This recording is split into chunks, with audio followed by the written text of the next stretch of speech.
नहीं सत्यात् परं ज्ञानम् नास्ति तत्त्वं गुरो परम् यस्मात् परतरं नास्ति तस्मै श्री गुरुवे नमः। तस्मै श्री गुरुवे नमः। तस्मै श्री गुरुवे नमः। मेरे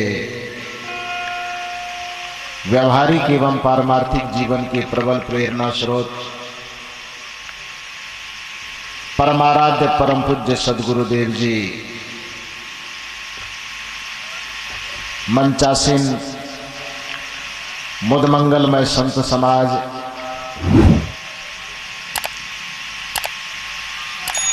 स्मृति समारोह के इस पवित्र वेला में सत्संग सुन रहे देव तथा देवियों,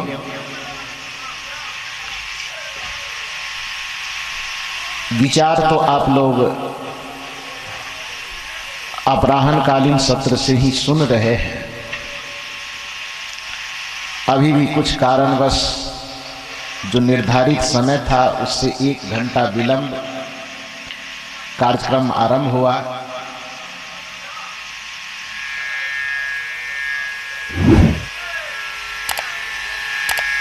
जीवन में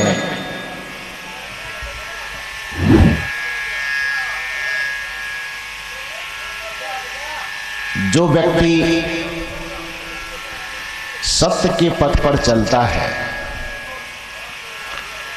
सबसे पहले उसके जीवन में अनुशासन का बहुत महत्व होता है। एक अर्थ में कहें तो अनुशासन ही जीवन की साधना है। यही कारण है कि जब योग की परिकल्पना को साकार रूप दिया गया ग्रंथों में, योग दर्शन के प्रणेता महर्षि पतंजलि, उन्होंने योग सूत्रों को जब लोगों के सामने लाना शुरू किया तो योग दर्शन का सबसे पहला सूत्र उन्होंने लिखा, जो सूत्र में बताया कि अथ योगानुशासनम, योग की शुरुआत है जीवन का अनुशासित हो जाए। हमारा जीवन जितना उछृंखल होता है उतना स्वयं के लिए भी दुखदायी होता है और दूसरे के लिए भी दुखदायी होता है। जैसे एक नदी का पानी जब 2 किनारों की मर्यादा में चलता है तो पीने के काम में, फसल सींचने के काम में, नहाने के काम में, लोगों को खुशहाली देने के काम में, अंधेरा को खत्म करने वाले बिजली बनाने के काम में आता है। जब वह पानी 2 धारा के बीच, 2 किनारा के बीच चलता है।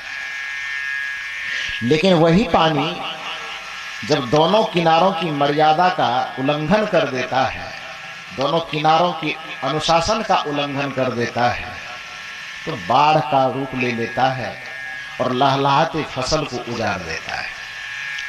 आदमी को खुशी नहीं देता, आदमी के जीवन को बर्बाद कर देता है। हमारी दृष्टि अनुशासित हो जाए, हमारी वाणी अनुशासित हो जाए, हमारा खान पान, रहन सहन, चिंतन मनन अनुशासित भर हो जाए, हमारा जीवन लगभग सध जाएगा। यही साधना है। किसी के डर से अनुशासित होना नहीं, किसी के डर से अनुशासित होना एक अलग बात है, और स्वयं के आत्मानुशासन में जीना यह एक अलग बात है। हम किसी के डर से बुरा न देखें, ये कोई बहुत बड़ी बात नहीं है। अपने विवेक से हम बुरा न देखें, अपने विवेक से हम बुरा न सोचें, अपने विवेक से हम बुरा न चखें, अपने विवेक से हम न बुरा सुने, अपने विवेक के मार्फत से हम बुरा बोलना बंद कर दें। स्वयं के अनुशासन में जब विवेक जागृत हो और उस जागृत विवेक के आलोक में हमारा जीवन अनुशासित हो, चलना बोलना उठना देखना सब अनुशासित हो, यह साधना का प्रारूप है और यही सत्संग की वास्तविकता है। जीवन अनुशासित, हाथ से हम किसी को गिरावे नहीं बल्कि गिरे हुए आदमी को उठावे। और अनुशासित जीवन ही वाकई में मनुष्य का जीवन है, जिसका जीवन महा अनुशासित है, जिसको कबीर साहब ने 3 श्रेणी में बांटा। कथनी कथे सो करनी करे सो पुत्र हमारा, कथनी कथे सो नाती, रहनी रहे सो गुरु हमारा, हम रहनी के साथी। ये 3 बात सदगुरु कबीर ने कहा। एक कथनी कहा, एक करनी कहा और तीसरा रहनी कहा।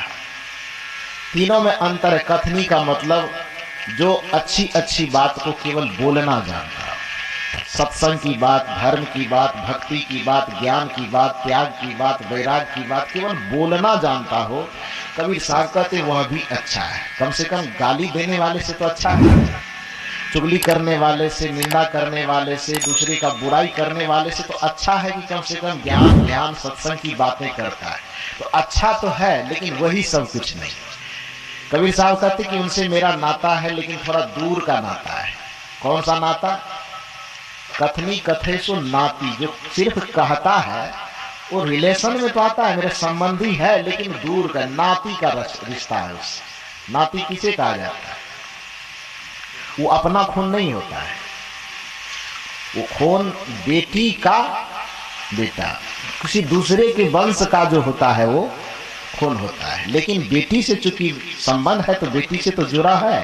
तो सदगुरु कबीर साहब कहते हैं जो केवल सत्य धर्म ज्ञान त्याग वैराग के बारे में कथनी कर रहा है, बोल रहा है, उनसे भी मेरा नाता है, किंतु दूर का नाता है, वो नाती है। करनी करे जो कहने के अनुसार स्वयं आचरण में जीता है, त्याग की बात करता है और स्वयं त्याग में जीता है, भक्ति की बात करने के साथ साथ भक्ति में जो स्वयं जीता है, वैराग की बात करते करते स्वयं जो वैराग में जीता है, वो उसका मेरा संबंध पुत्र का संबंध बहुत नजदीक आ गया।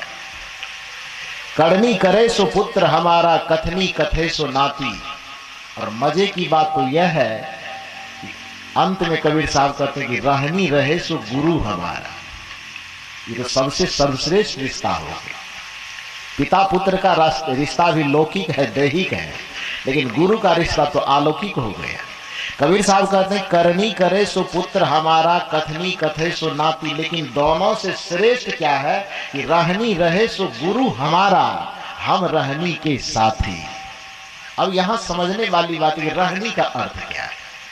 कथनी में न बोलना, करनी में न करना। तो करनी और कथनी से भी श्रेष्ठ कुछ होता है क्या? होता है रहनी। रहनी का अर्थ है स्वभाव में आ जाना, विवेक में आ जाना। चोरी नहीं करते तो किसी के डर के कारण चोरी नहीं करते। ऐसा नहीं कि व्यभिचार हम किसी के डर के कारण नहीं करते।